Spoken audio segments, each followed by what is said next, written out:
ma ñambaas ci benn point bu ndaw rek. après ma ñëw si maître mooy man ma dégloo tour de table ba pare man dama gëm ne contrairement ak li sëñ Mansour wax. que Juan fóotewul lii c'est fait à dessein lii la doon ut. maanaam ñëwul woon pour plaider.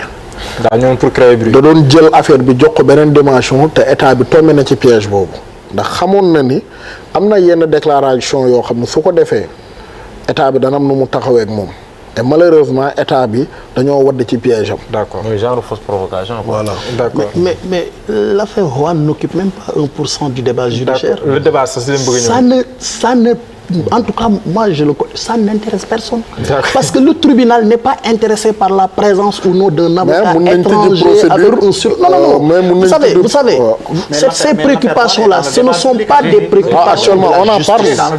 Ce ne sont non le débat public moi je parle de la justice. C'est-à-dire ça n'a absolument rien à voir avec ce qui doit se passer au niveau du tribunal. Maintenant ce qui se passe hors de l'espace judiciaire.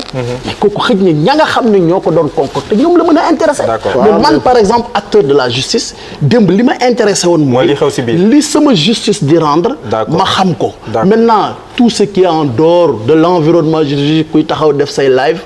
bon d'accord léegi maître waaw mais loolu maître mënu ko daal xam nga lu tax. une précision c'est-à-dire que en fait cette affaire là su ma dégloo sama confrère dafa mel daf ko bëgg a c'est-à-dire que cantonné seulement dans le cadre strictement judiciaire te ñëpp xam nañu cette affaire là c'est juste une affaire judiciaire mais teintée de politique quand même il faut le dire. xam nga lu tax dans cette affaire là parce que les hommes d'affaires sont bloqués à l'aéroport refoulés et qui ont perdu des milliards entre cette affaire xam nga lu tax parce que d'abord les deux acteurs ñi ko seq d'abord c'est ay hommes politiques c'est des hommes politiques. d'accord moi je parle pas de l'affaire. xam nga entre deux hommes politiques bu ñu demee justice mënoo dàq loolu. bokkoo leen fi ngeen di waxee. non bokkoo leen fi ngeen di waxee. c'est-à-dire mbirum yoon bi lay wax yéen nag lii laxasu si mbir mi ngeen bëgg a wax. le gouvernement n'a commis aucune erreur on est un état souverain avec des conditions d'entrée dans notre pays. Comme si c'était en France bu ñu koy def. je vous dis moi j'ai tout récemment un neveu qui est allé au Canada. bi mu demee mu manqué ko benn papier il a été tellement correct devant le policier dafa am benn sensibilité il appelle pour dire vraiment votre gosse là est très bien éduqué mais moi je suis tenu par la loi c'est la loi mais elle est dure mais c'est la loi c'est-à-dire que il y a pas d'état d'âme état amul état d'âme tey boo demee aéroport peut-être que am na des hommes d'affaires yoo xam ne nii tey delloo nañ leen fekk ñu doon ñëw ils ont perdu des milliards c'est des milliards. je dis bien c'est le citoyen moi je raisonne en termes de citoyen. comme ni ñu ko waxee. mais xëj na bu ñëwoon ci ba ci biir nga may ma même foofu sax. peut-être xam nga dafa am lu mon confrère wax léegi xam nga avocat dafa wax ay les règles de courtoisie nous notre profession c'est vraiment. c'est la plus belle des professions ngeen baal ma xam nga lu tax. non du loolu xam nga ñun. y a pas des avocats. y a un avocat. yéen ñëpp benn ngeen. un avocat moo am. parce que dañu am ay règles de courtoisie charmantes. wax nga ko léegi un avocat man tey su ma génnee Sénégal di plaider ji quel que soit pays bu may plaider. dafa am lu gàllu suma ndodd. moo tax am na débat bu ñu fi yëkki woon amuloon sa place am bu fekkee nous avocats on respecte nos règles de courtoisie mooy lan te li may wax mon confrère xam na ko dañ ne la un avocat même à l'intérieur du pays on l'applique soo génnee dem plaider ji la première des choses soo ñëwee mooy tu dois faire la visite de courtoisie au bâtonnier de l'ordre des avocats. si réew mi nga dem. waaw tu dois aller faire la visite de courtoisie au chef de juridiction et de parquet ci fi nga nar a plaider ji mais mieux même à l'interne. man tey su ma fekkee mon confrère Ndiaye. dans un dossier parce que bu amee benn avocat bu constitué wu rek la courtoisie et la confraternité m'obligent à lui écrire pour lui dire je souhaiterais me constituer à vos côtés si vous n'y voyez pas d'inconvénient et il me dit oui confrère je vous l'accorde et à partir de ce moment il me communique l'ensemble du dossier de notre client. moo tax bi ñu posé le débat sur na procureur communiqué yeneen avocats yi j'ai dit mais où sont nos règles de courtoisie parce que de toutes les façons il y a un premier avocat qui est constitué et si tous les autres avocats qui viennent se constituer ont respecté ces règles de courtoisie on ne parlerait pas de communication donc dañuy am ñun ay règles yu ñu ko beneen bi mooy par rapport toujours à ça